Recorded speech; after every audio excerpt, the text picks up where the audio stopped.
هناك الكثير من المنازل والقلعات المسكونة حول العالم، لكن هناك قلعة مسكونة تقع في جمهورية التشيك تختلف كثيرا عن أي قلعة مسكونة في العالم. يقال عن القلعة تحتوي على شيء غريب يختلف عن باقي القلعات، وتسمى ببوابة الجحيم أو مدخل الشيطان. شنو قصة هاي القلعة؟ وشنو أصل هاي القلعة؟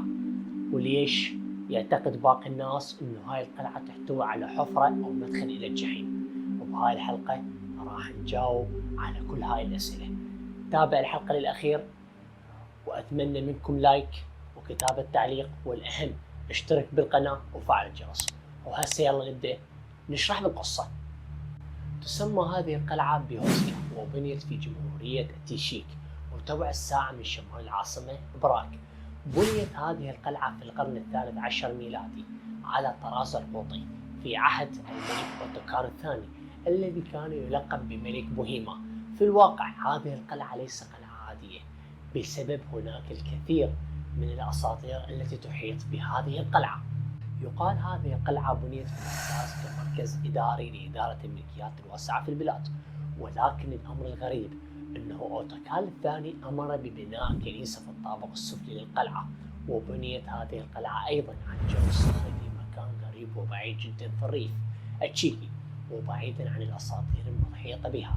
ويعتقد أنها من أكثر الأماكن المسكونة في العالم. وفي الواقع أنه من تاريخ بناء القلعة إلى هذا يومنا انتقلت هذه القلعة بين آباء مختلفين. وفي عام 1897 اشترتها الأميرة النمساوية ستيفاني، وفي عام 1924 اشتراها الملياردير جوزيه سيمونيك. ويقال أنه خلال فترة الحرب العالمية الثانية اتخذها الجنود الألمانيين النازيون من أجل بعض التجارب الغامضة. وبعد السنوات وأعمال الترميم التي واجهتها هذه القلعة، وجدوا الكثير من هياكل العظمية لجنود نازيين استقروا في هذه القلعة في فترة ما. في النظر للقلعة راح تشوفها قلعة كلش عادية، ما بيها شيء غريب، بس عند الفحص الدقيق راح تكتشف العديد من الجوانب الغريبة بيها. أولا راح تشوف الكثير من النوافذ القلعة مو حقيقية، وإذا دققت بهاي النوافذ راح تكتشف مجرد واجهات عبارة عن ديكور ولوحات زجاجية. ثانيا لا يوجد في هذه القلعة أي مصدر للمياه أو صرف صحي، ولا يوجد أي مطبخ داخل هاي القلعة، شيء غريب مو؟ ثالثا من تراجع تاريخ دقيق لهاي القلعة راح تكتشف هاي القلعة كانت فارغة في أكثر أوقاتها، بمعنى لم يسكنها شخص محدد أو مجموعة محددة لسنوات طويلة. الأمر الرابع هو موقع هاي القلعة اللي يعتبر غريب، حيث يوجد فيه منطقة معزولة تماما ومحيط بهاي القلعة المستنقعات والجبال والغابات.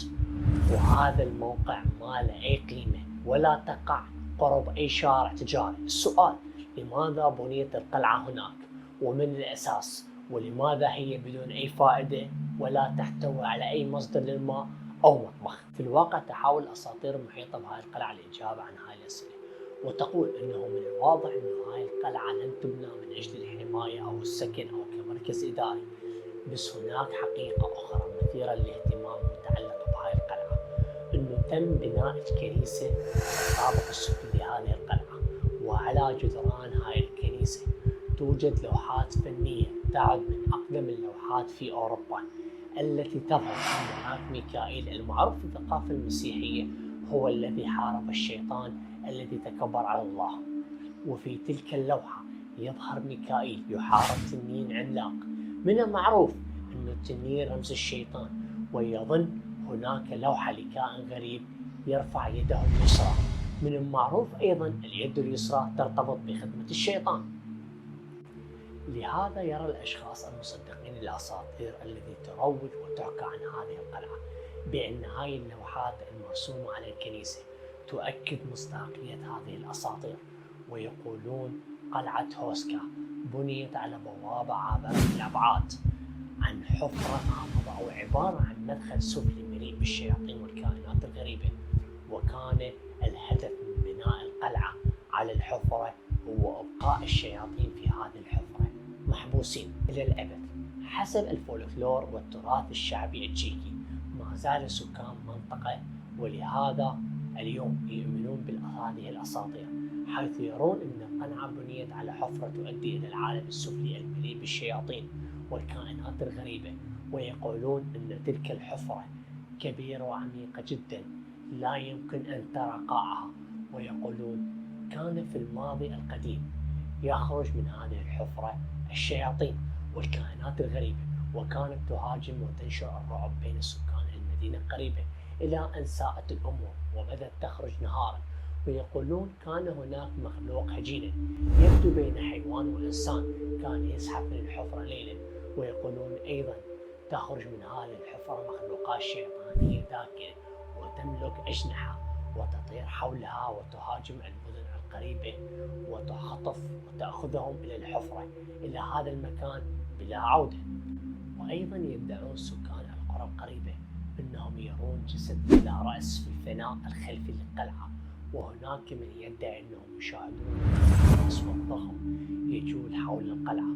وتقول الأسطورة بعد ما تم بناء القلعة تم منح جميع السجناء المحكوم عليهم بالإعدام الحرية بشرط الموافقة على النزول بواسطة حبل إلى أسفل الحفرة ويبلغون عما رأوه.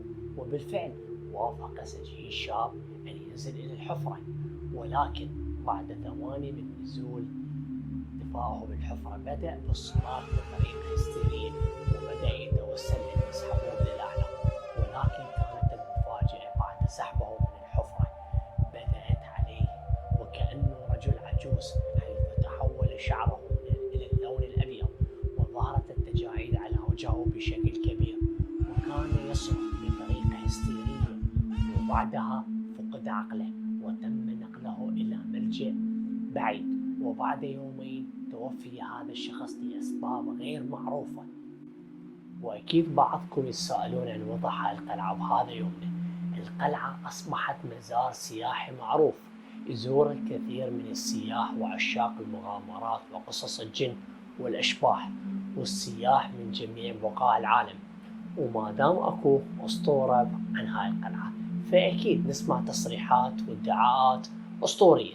فمثلا يقولون بعض الزوار أنهم سمعوا أصوات طرقات وخدوش من تحت أرض الكنيسة، وحسب اعتقادهم هذا أحد الأسباب اللي دفع الجنود النازيون لاختيار هذا الموقع لتسخير الجن والشياطين داخل الحفرة لوسائلهم الشريرة. وبعض السياح يقولون أنهم شعروا بأمور غريبة مجرد دخولهم القلعة، وبعض قال أن هناك فجوة في الزمن، والبعض قال أن هناك شيء غريب على صدورهم، والبعض قال أنهم رأوا أشباح داخل الغرف الفارغة في القلعة. وهناك من يقول أنهم سمعوا صوت صراخات بعيد تأتي من داخل الحفرة. وهناك من يقول أنهم رأوا كائن غريب على هيئة إنسان وجسمه ضفدع يتجول في أركان القلعة قبل أن يختفي. بعض الأساطير والروايات الغريبة قام العديد ممن مهتمين بظواهر الأشباح بزيارة الكنيسة، وعدد من القنوات التلفزيونية التي خلصت منها أن القلعة بالفعل مسكونة بالأشباح، واعتبرها البعض هي من أكثر الأماكن أو الظواهر المسكونة بالأشباح في العالم. إلى يومنا هذا ما يزال الغموض مسيطر على هذه القلعة التي يلقبها البعض ببوابة الجحيم أو بوابة جهنم. وأكثر الأشخاص يتفقون على أن روايات الشيطان والأشباح مجرد أساطير، ولكن ما زال هناك جانب غامض للقلعة. لماذا بنيت القلعة في ذلك المكان؟